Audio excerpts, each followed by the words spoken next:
আর ধরে ভাই আপনাদের কাছে আমি একটা কথা বলি, ঠিক আছে? কথাটা হলো কি, আমি খুবই বোকা। আমি খুব সহজে মানুষের বিশ্বাস করে বেড়াই। আমি খুবই বোকা। মানুষের বিপদে আমি সবসময় থাকি। আমি খুবই বোকা। যে জায়গায় অন্যায় কাজ হওয়ার পরেও আমার সাথে অন্যায় হয়, কিছু বলি না। আমি খুবই বোকা।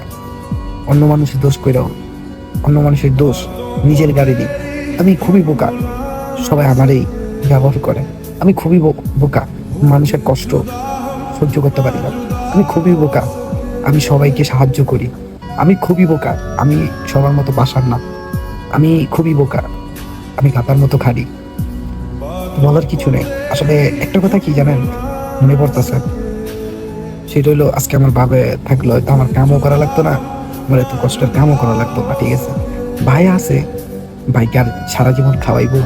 তবে একটা কথা কি ভাই জানেন, সেই ছোট্ট বেলার কথা মনে পড়তেছে। আমার ভাই আমার অনেক আদর করতো। আমি যে বড় হয়েছি না ভাই, আমার খুবই আফসোস হয়। ছোটবেলায় ছিলাম হয়তো ভালো ছিলাম, এখন বড় হয়েছি না ভাই, ভিতরটা ঝুল্লা বিরাজিত আছে, জানেন না ভাই? অনেক কষ্ট লাগে ভাই। এই ছোটবেলার স্মৃতির কথা অনেক মনে পড়ে ভাই।